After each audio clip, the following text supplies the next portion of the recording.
Do you remember the folk tale about the boy who cried wolf? He cried wolf so many times, falsely, that when he was confronted, he ended up confronted with a real wolf.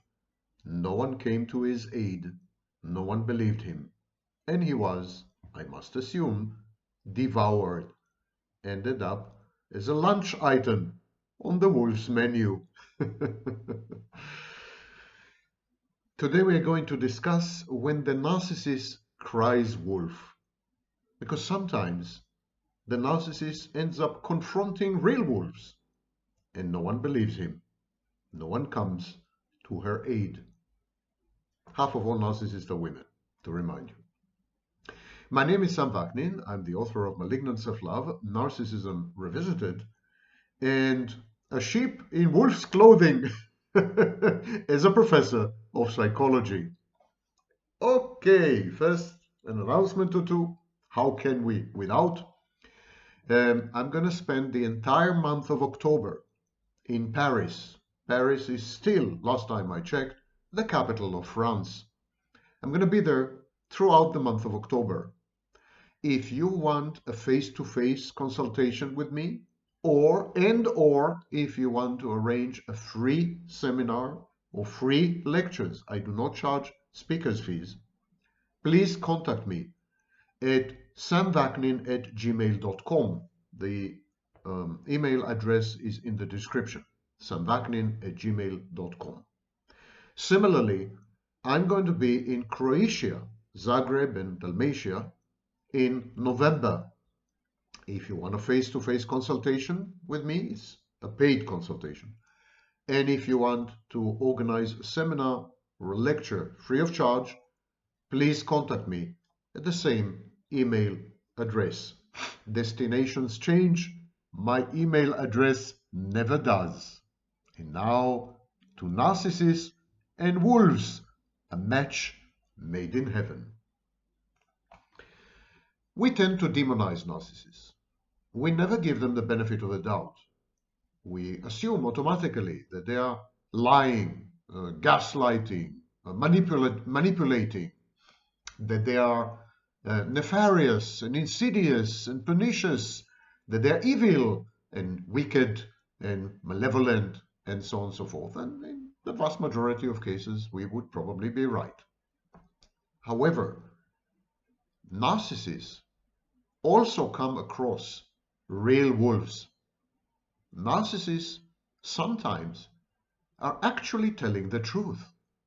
Their grievances and complaints and alarm are justified. And today we're going to discuss 4 such situations. The first one is the discard phase. Narcissists discard people. They treat them as interchangeable, fungible, dispensable articles or objects. And all this is true, of course. But sometimes the people that narcissists discard, the people whom they discard, they are actually toxic people. They are evil people. They are friends who have betrayed the narcissist, spouses who have cheated on the narcissist, and so on and so forth. Narcissists discard people, some of whom are actually toxic people and should have been discarded in the first place.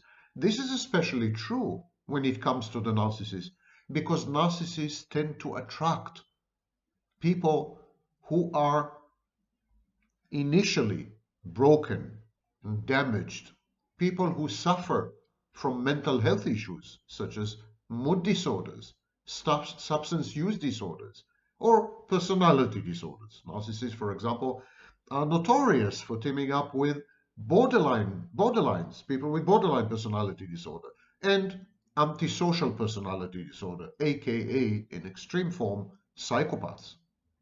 So the narcissist finds himself very frequently surrounded by people like borderlines, like psychopaths, like codependents who manipulate and control from the bottom, surrounded by people, covert narcissists, who are by definition and by clinical description, who are manipulative, who are toxic, who are aggressive and problematic and sometimes dangerous.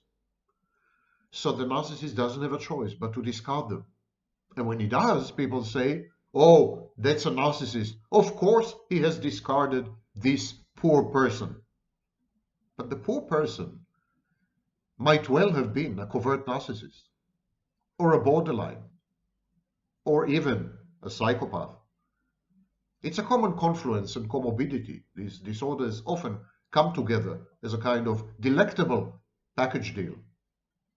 And so don't always assume that the narcissist discard is unjustified, that all the people the narcissist discards automatically and by virtue of having been discarded are angels. That is not the case. Narcissists attract to themselves an inordinate percentage, a number of people who are bad people, evil people, wicked people, dysregulated people, dangerous people, aggressive people, psychopathic people, narcissistic people, and so on. And because there is this confluence of the maimed and the disabled, the narcissist very frequently has no other choice but to discard these toxic presences in his or her life. Number two, we keep describing the narcissist as a predator and everyone around him or her as victims, or in the best case, survivors. That is not always true. Sometimes the narcissist falls prey to predators. Don't forget that narcissists are extremely gullible. They are gullible because they are grandiose.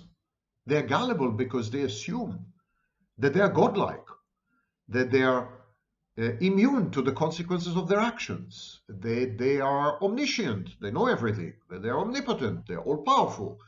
The self-concept of the narcissist is so distorted, his perception of himself is as a divine entity, as a perfect being.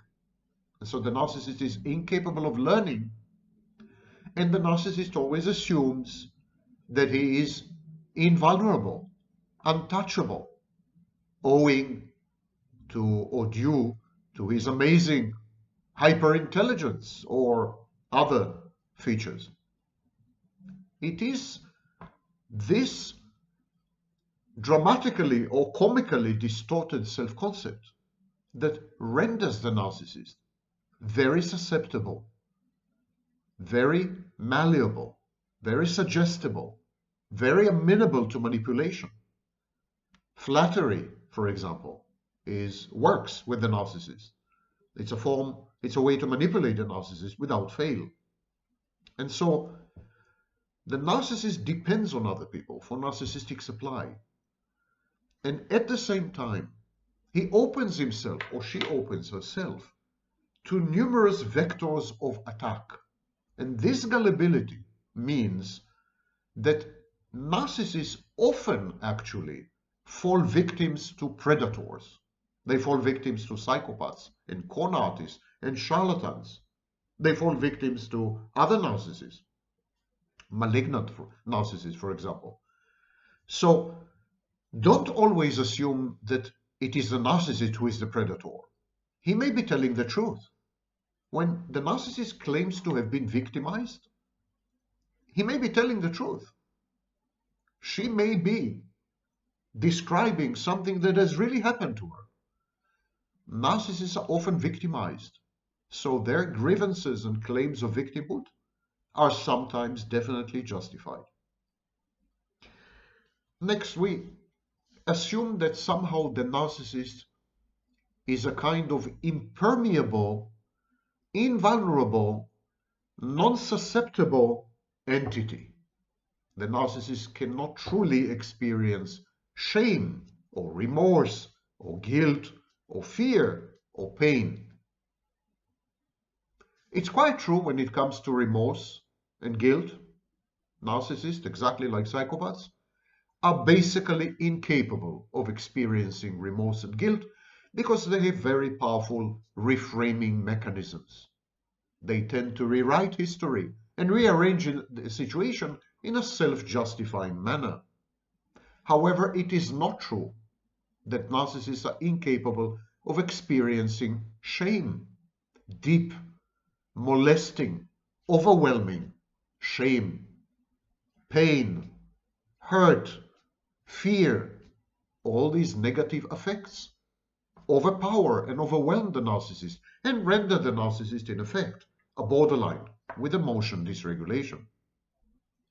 When the narcissist experiences a narcissistic injury, let alone a narcissistic mortification, all the narcissist defenses crumble, a process known as decompensation.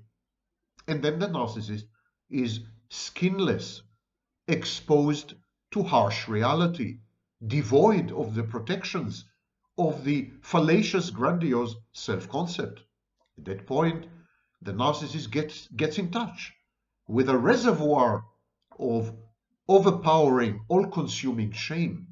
There's a lot of hurt, a lot of pain, and a lot of fear, because the narcissist starts to emotionally dysregulate, and he is not experiencing this. It's a new experience, and there is the terror of suicidal ideation and worse. When the narcissist devolves into a borderline state, nothing could be more horrifying. Similarly, when the narcissist endures a long period of narcissistic collapse, he doesn't perseverate, he doesn't persist, he doesn't persevere. On the very contrary, narcissistic collapse corrodes the narcissist, erodes the narcissist's defenses, demolishes and eradicates and obliterates the narcissist's laboriously constructed and precariously balanced self-concept. The narcissist remains utterly defenseless, open to the invasion of reality and other people, including people with malevolent intent. So, no, it's not true that narcissists are constantly egosyntonic and happy-go-lucky and untouchable and always feel superior and haughtily arrogant and so on. That's completely untrue, even when it comes to overt narcissists. That's why all narcissists go through covert phases, because they do experience negative effects that threaten to unbalance and disintegrate them, to reduce them to rubble. And finally, another example, I promised 4. So the 4th example is the way that the narcissist gaslights himself or herself. Gaslighting is often attributed to narcissists. Erroneously, narcissists do not gaslight. Psychopaths do. Gaslighting requires an ability to tell apart reality from fantasy, something the narcissist cannot do. When the narcissist engages in confabulations, in a fantasy, in daydreaming, and so on, he truly believes. He believes the fantasy. He denies and renounces reality. He puts stock and is committed to his own promises and his own vision of the future. So narcissists do not gaslight, but the fantasy itself gaslights the narcissist. The narcissist is gaslit by his own fantasy. And the fact that the narcissist loses his reality testing, the fact that the narcissist is unable to tell reality apart from fantasy, renders the narcissist very, very susceptible and vulnerable and gullible and dangerously exposed. So narcissists gaslight themselves in a way by believing in the fantasy, by committing themselves to the fantasy, and giving up on reality, something known as impaired reality testing. At that point, they become a plaything. They become prey to numerous predators. They become vulnerable and susceptible to the whims and malevolence, perhaps, malice, and dysfunctions of people around them. A narcissist who is with a borderline opens himself up to the borderline's very often externalized aggression and devaluation. A narcissist who is with a psychopath would fall prey to some kind of con or some kind of stratagem or scheme. Narcissists, therefore, are childlike in this sense. If we want to capture the essence of the narcissist, both the negative and the positive aspects, or shall I say the negative and the vulnerable aspects, then I think comparing them to children does the job. Narcissists are children, very young children, infants, toddlers. And exactly like toddlers, they are self-centered, they're exploitative, they're disempathic, they're envious, they're possessive, they're jealous.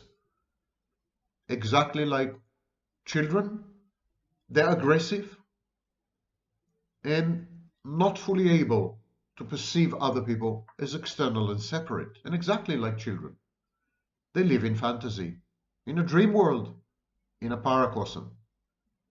And all these childlike dimensions and childlike aspects of the narcissist render the narcissist prey to numerous predators on the one hand, and on the other hand, do not allow the narcissist to engage with reality and with people in reality in any meaningful way.